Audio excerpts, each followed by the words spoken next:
ರಾಜ್ಯ ಕಾಂಗ್ರೆಸ್ನಲ್ಲಿ ಮಹತ್ವದ ಬೆಳವಣಿಗೆ ಆಗ್ತಾ ಇದೆ. ನಾಯಕತ್ವಕ್ಕಾಗಿ ಡಿಸಿಎಂ ಡಿಕೆ ಶಿವಕುಮಾರ್ ಅವರು ಕಸರತ್ತು ನಡೆಸ್ತಾ ಇದ್ದಾರೆ. ಡೆಲ್ಲಿ ಭೇಟಿ ಮುನ್ನವೇ ಖರ್ಗೆಯನ್ನ ಭೇಟಿಯಾಗಿದ್ದಾರೆ ಡಿಕೆ ಬ್ರದರ್ಸ್. ಸದಾಶಿವನಗರದ ನಿವಾಸದಲ್ಲಿ ಮಲ್ಲಿಕಾರ್ಜುನ್ ಖರ್ಗೆ ಅವರನ್ನ ಭೇಟಿಯಾಗಿ ಮಾತುಕತೆ ನಡೆಸಿದ್ದಾರೆ. ರಾಹುಲ್ ಗಾಂಧಿ ಭೇಟಿ ವೇಳೆ ಆದ ಚರ್ಚೆ ಬಗ್ಗೆ ಮಾತುಕತೆ ನಡೆದಿದೆ. ಅಧಿಕಾರ ಹಂಚಿಕೆ ಬಗ್ಗೆ, ರಾಹುಲ್ ನಿಲುವಿನ ಬಗ್ಗೆ ಚರ್ಚೆ ಮಾಡಿದ್ದಾರೆ ಅನ್ನುವಂಥ ವಿಚಾರ ಗೊತ್ತಾಗ್ತಾ ಇದೆ.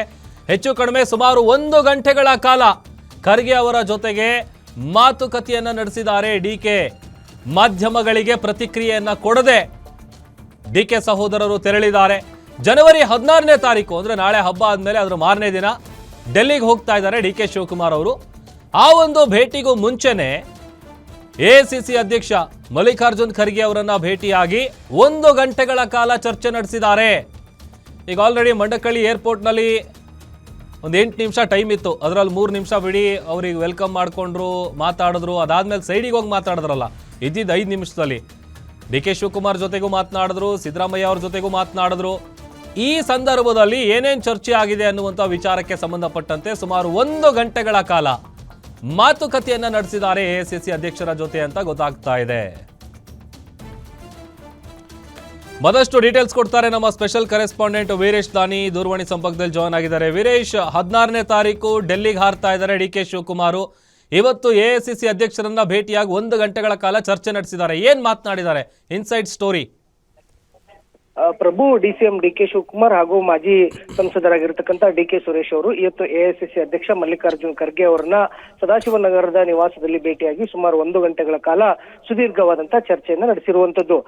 ಖರ್ಗೆ ಅವರ ಭೇಟಿಯ ವೇಳೆಯಲ್ಲಿ ನಿನ್ನೆ ರಾಹುಲ್ ಗಾಂಧಿ ಅವರ ಜೊತೆ ಆದಂತಹ ಮಾತುಕತೆಯ ವಿಚಾರವನ್ನು ಸಹ ಖರ್ಗೆ ಅವರ ಗಮನಕ್ಕೆ ಡಿಕೆ ಬ್ರದರ್ಸ್ ಅವರು ತಂದಿರುವಂತದ್ದು ಮತ್ತು ದೆಹಲಿಯಲ್ಲಿ ನಡೆದಿರ್ತಕ್ಕಂಥ ಅಸ್ಸಾಂ ಚುನಾವಣೆ ಸೇರಿದಂತೆ ಪಂಚರಾಜ್ಯಗಳ ಚುನಾವಣೆಯ ಸಂದರ್ಭದಲ್ಲಿ ಆಗುವಂತ ಚರ್ಚೆಯ ವೇಳೆಯೇ ರಾಜ್ಯ ರಾಜಕಾರಣ ಮತ್ತು ಅಧಿಕಾರ ಹಂಚಿಕೆ ವಿಚಾರದ ಬಗ್ಗೆನೂ ಸಹ ಆ ವಿಚಾರವನ್ನು ಸಹ ನೀವು ಪ್ರಸ್ತಾಪವನ್ನ ಮಾಡಿ ನಮಗೆ ಒಂದು ಅಧಿಕಾರವನ್ನ ಕೊಡಿಸಿ ಅನ್ನೋ ಒಂದು ಮನವಿನ ಡಿಕೆ ಬ್ರದರ್ಸ್ ಅವರು ಖರ್ಗೆ ಅವರ ಜೊತೆಗೆ ಒಂದು ಚರ್ಚೆಯನ್ನ ಮಾಡಿರುವಂತದ್ದು. ಯಾಕಂತಂದ್ರೆ ರಾಹುಲ್ ಗಾಂಧಿ ಅವರು ನಿನ್ನೆ ಅಷ್ಟೇ ಡಿಸಿಎಂ ಡಿಕೆ ಶಿವಕುಮಾರ್ ಅವರಿಗೆ ದೆಹಲಿಗೆ ಬರುವಂತೆ ಬುಲಾವನ್ನ ಕೊಟ್ಟಿದ್ರು. ಆದ್ರೆ ದೆಹಲಿಗೆ ಹೋದ ಬಳಿಕ ಡಿಸಿಎಂ ಡಿಕೆ ಶಿವಕುಮಾರ್ ಅವರ ಪರವಾಗಿ ವಕಾಲತ್ತನ್ನ ಹಾಕ್ಲಿಕ್ಕೆ, ಅವರ ಪರವಾಗಿ ಹೈಕಮಾಂಡ್ ಮಟ್ಟದಲ್ಲಿ ಜೋರಾಗಿ ಗಟ್ಟಿ ಧ್ವನಿಯಿಂದ ಮಾತನಾಡ್ಲಿಕ್ಕೆ ಒಬ್ಬರು ಹಿರಿಯ ನಾಯಕರು ಬೇಕಾಗಿರತಕ್ಕಂತ ಅವಶ್ಯಕತೆ ಕಂಡು ಬರ್ತಾ ಇರುವಂತದ್ದು.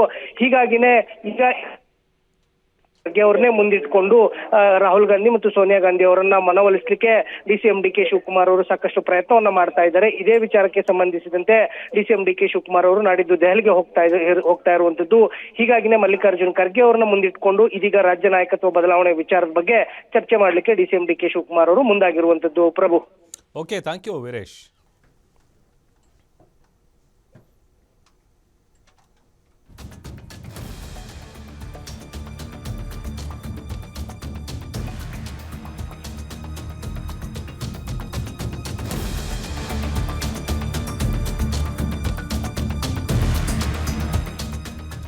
ನೋಡಿ, ನಿನ್ನೆ ಯಾಕಂತಂದರೆ ಡೆಲ್ಲಿಗೆ ಹೋದಂಥ ಸಂದರ್ಭದಲ್ಲಿ ರಾಹುಲ್ ಗಾಂಧಿ ಅವರನ್ನು ಭೇಟಿ ಮಾಡಬೇಕು ಅಂತೇಳಿ ಅವಕಾಶಕ್ಕಾಗಿ ಎಷ್ಟೆಲ್ಲ ಪ್ರಯತ್ನ ಪಟ್ಟಿದ್ರು.